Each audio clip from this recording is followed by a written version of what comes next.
I checked the event files. I found so many bugs in the quest events that I have a hard time believing any of the developers actually bothered to test it. Nostalgia overload. Amazing to see this still able to run on modern PCs. The multi-layer maps were so much fun and added a ton to mixing up the strategies. They screwed around with Civilization and made it worse. We need to talk about expansion packs. When it comes to strategy games, we really know what to expect. We'll get some new units, some new factions, maybe one or two new mechanics. Sometimes it irons out the kinks. Sometimes it introduces blatant bullshit, like that fucking Phoenix in Heroes 3 that lets you go first every single battle. If it's a campaign-based game, we get new maps, and that can shake things up quite a bit, but the formula is that generally we get more of the things that we like. That's a given by this point. But in the 90s, they were still figuring this out, and there were no rules. The game we are talking about today absolutely shat all over the product that it was intended to replace. It gutted features from the game that fans loved. It made the play experience worse in half a dozen obvious ways, and horrifyingly, they made a typo. They tried way too hard, but they were also very clearly phoning it in, and it had more game-breaking bugs than Fallout New Vegas and Cyberpunk 207 put together. But it also kind of cooked, if you squint your eyes in the right way. The game we're talking about today is Civilization II: Test of Time. I want to be clear right now. This game is not good, but that is not its defining quality. It got crappy reviews, but it is so much more than that. No, the defining quality of Civ 2: Test of Time is being unhinged. Let me tell you exactly why that is. To start, I told you that they ruined the game, and that is completely serious. For one, Test of Time replicated a bug that was not in the original release of Civ 2. This bug means that the value for the AI attitude towards the human player is uninitialized. That is to say, every single turn it will reset to the minimum. Meaning, with this expansion pack, the AI will always fucking hate you. Ready for more? We're only just getting started. The original game came with live-action movies for the advisors, and also movies when you finished Wonders. These were beloved by fans, but they were just eliminated with the Test of Time expansion. We don't really know why. Some people have said because they didn't have enough space. I guess they couldn't do the Stevie Wonder thing where they just give us a little baby floppy disk with the rest of the package. Too much effort, just fucking delete shit from the game. That'll do the trick. On top of that, the graphics were mostly just remade from scratch, and as a result, the game looks completely different, and to most fans, worse. Imagine this, you had bright colors, excellent graphics, and pristine visual clarity, and they release a follow-up where everything is dark, murky, and visually unappealing. But enough about Civilization 7. The graphics in Test of Time were also a step down. You see, the graphics for Classic Civ 2 were pixel art. They tried to replace that with 3D rendered graphics that were just scaled down to the point of being unrecognizable. Look at this shit. Look at this awful death animation. And the visual clarity, good god. This is a boat in Civilization 2: Test of Time. What tile do you think it's on? Well, it has to be this one, right? That's where the health bar is. No, it's actually here. In a somewhat normal game, but this one is insane, and I was jerking your chain. The tile that the game thinks that this unit is on is this one right here. Look at this, I'm not kidding. To quote a contemporary review, they screwed around with Civilization and made it worse. So what was Test of Time actually trying to do? Aside from shitting all over basic gameplay functionality, what did they add to the mix? Nothing. Seriously nothing. The core game is now buggy and looks like crap, but if you just sit down and play, basically nothing has changed. This is the list of changes from the manual, but these were all changes in the MP Gold edition. Nothing is new. The base game is the same. So what on earth are we even doing here? Well, Test of Time was primarily a vehicle for new, full game overhaul scenarios based on science fiction and fantasy. Let's fucking go. Seriously, on a conceptual level, this expansion is goated. Not only does it have science fiction, it's hard science fiction. They picked an actual star system near to Earth and wrote an incredibly detailed piece of speculative world building around it. Not only does Test of Time have fantasy, it has epic fantasy with heavy influence from Norse mythology. It's got dragons, you can make alliances with frost giants, it has different worlds all nested together. In the sci-fi campaign, you can travel between 3 different planets, and the fantasy campaign lets you choose a fantasy race and spawn in the appropriate plane. Goblins and Stygians spawn in the underworld, merfolk spawn under the sea, and the bird people spawn in the cloud world. So, wow, they must have a ton of new content to justify these epic, transformative mods that are on exciting new maps. Let me just open up the door to the room with all the new content that these new scenarios have.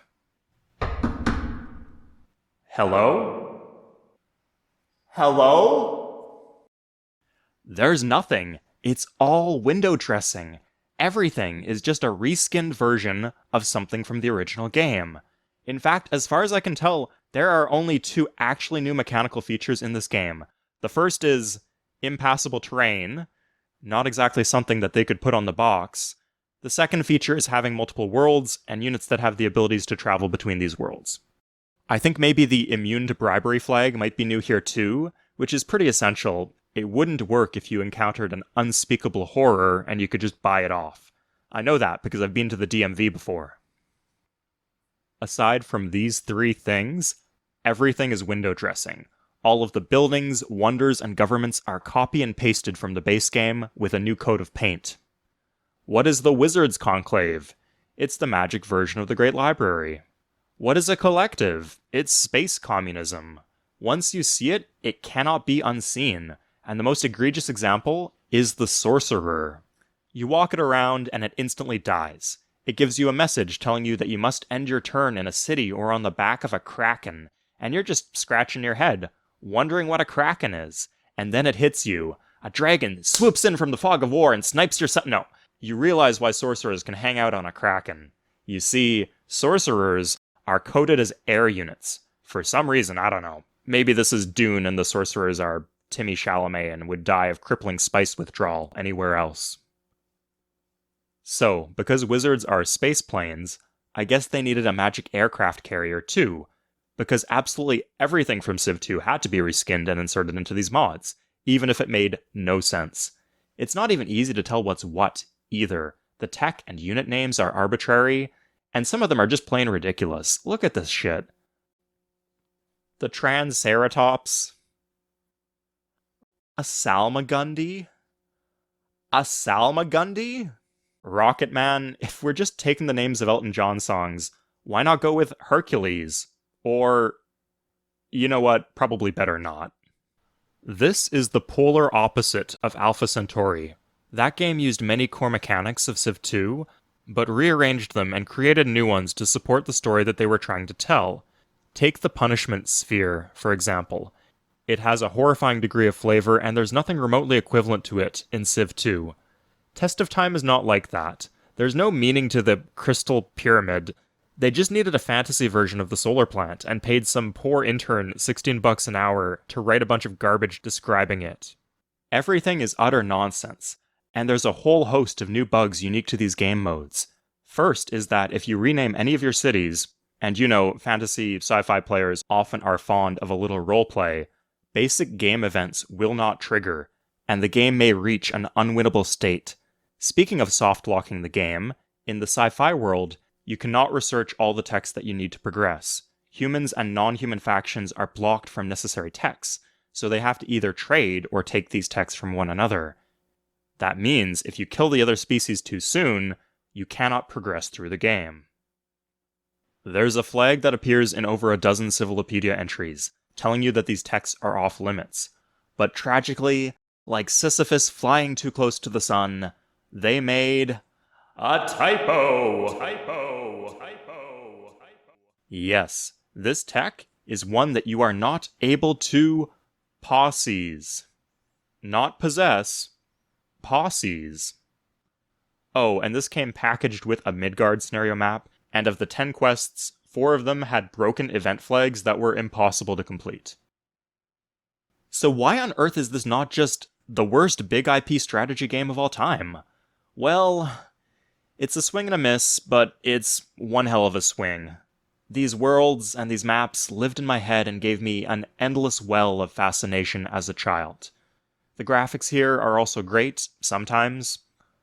All of the in-game models for units are garbage, and the game really suffers from not having any leader art. The spot on the diplomatic screen is just empty. But the splash art and the graphics for buildings and wonders are charming and often beautiful. They are infinitely more detailed than the tech art from Civilization 3 somehow. And the maps. This expansion gave us more options when generating maps, and they completely succeeded on the front of making different worlds in this game. Each realm has an effervescent quality to it, and they are visually distinct even when comparing the different scenarios to one another. All the new varieties of terrain and the resources that spawn in them create an enchanting, immersive play environment, and generally, the terrain produces better yields, which gives a very interesting and warranted shakeup to the settlement play patterns of Civ 2. It's a shame that colonizing these beautiful realms is such a chore, because they made the world 4 times bigger, but there's nothing to make expansion any faster, and it was already quite tedious in Civ 2. The lore here is really cool.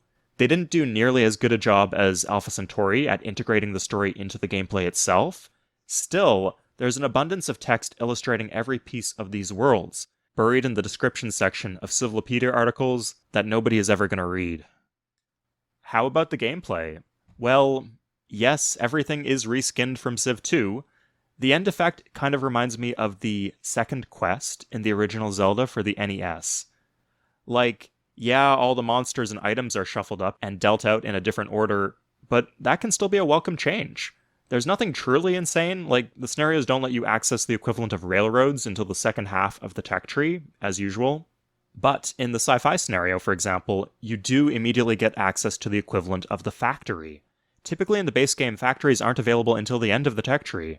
It's the same game pieces, but your build order changes radically, and it does shake things up a bit. I'm not a fan of the units here. Generally, I don't think they really do anything new, but to be fair to the game, unlike the buildings and wonders, many of the units have unique combinations of stat lines and abilities, even if the things that they're supposed to represent are absolutely nonsense. I should mention one more thing. There's actually a third scenario, the extended game. Essentially, you play a normal game of Civ 2, and at the end of the tech tree, instead of winning, you take a spaceship to another planet, and you go fight an alien civ that has been free building for the entire game. If you're the type of person who comes to my streams, complains that I go for diplomatic victories, and that I don't spend the extra 17 hours taking every city on the map, then this is the scenario for you. If you have any understanding of time as having value, then this is pretty much worthless. Play the sci-fi scenario instead. If you get to the end of the tech tree and settle the final planet, it will even spawn a bunch of barbarian raid bosses, which is a much more satisfying ending if you want something epic. I'm not sure there's a single expansion pack in the world that's more confusing than this. I don't know what the takeaway is, but if there's anything, it's that science fiction, hard fantasy, and multiple layers on maps could be game-changing if executed well in a 4X game. And thankfully, a lot of other games have taken that ball and ran with it in recent years. That's all for today, everybody. You know what they say. Shoot for the moon. If you fail, you'll end up among the stars. I'll see you guys next time.